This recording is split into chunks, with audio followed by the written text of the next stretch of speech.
Hello all నమస్తే.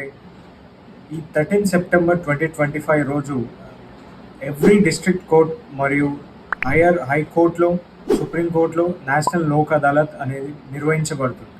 ఈ లోక్ అదాలత్లో civil cases, criminal cases, check bounce cases, challans మరియు ఇతర భూ వివాదాలు కానీ, మ్యాట్రిమోనియల్ డిస్ప్యూట్స్ కానీ, బ్యాంకింగ్ విషయాలు కానీ, లేదా యాక్సిడెంటల్ క్లెయిమ్స్ కానీ, ఏళ్ల తరబడి పెండింగ్ ఉన్న కేసులు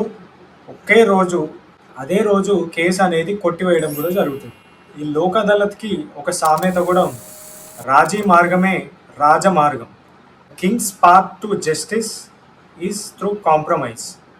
ఈ యొక్క ముఖ్య ఉద్దేశం ఏంటంటే, ఇద్దరు పార్టీస్, కేసు పెట్టిన వారు మరియు కేసు ఎవరి మీద అయితే పెట్టిందో వారు ఇద్దరు జడ్జి సమక్షంలో కూర్చొని జాయింట్ కాంప్రమైజ్ పిటిషన్ని దాఖలు చేయడం జరుగుతుంది.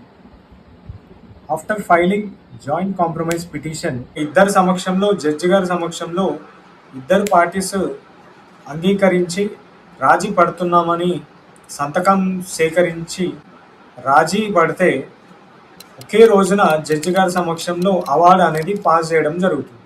There is no appeal or revision in this award which is equivalent to a degree or judgement pass by the judge. అదే రోజు కేసు అనేది కొట్టివేయడం కూడా జరుగుతుంది. ఈ యొక్క లోక్ అదాలత్స్లో జడ్జి గారు యూనిఫామ్ లేకుండా, అంటే కోటు గౌను ఏదీ లేకుండా జడ్జి గారి బెంచ్ నుంచి కిందికి దిగి వచ్చి ఒక మామూలు వ్యక్తిలాగా, ఒక నార్మల్ పర్సన్ లాగా ఒక చైర్ పైన కూర్చొని సివిల్ డ్రెస్లో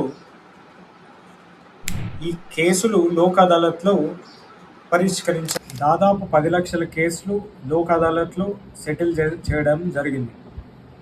అండ్ ఈ యొక్క కేసు ఏదైతే కోర్టులో నడుస్తుందో ఆ కోర్టులో వెళ్ళి ఈ లోక్ అదాలత్ నాడు కానీ, లేదా ప్రతిరోజు రెగ్యులర్ లోక్ అదాలత్ నడిచే కోర్టులలో మీరు ఇద్దరు పార్టీస్ అంగీకరించి రాజీ పడితే కోర్ట్ టైం వేస్ట్ కాదు, పార్టీస్ యొక్క టైం కూడా వేస్ట్ కాదు. ఎందుకంటే ఇటు డబ్బు వృధా అవుతుంది, ఇటు టైము కూడా ఇటు డబ్బు వృధా కాకుండా ఉంటుంది, ఇటు టైము కూడా వృధా కాకుండా. So do not miss this legal golden opportunity which is happening on 13th of September.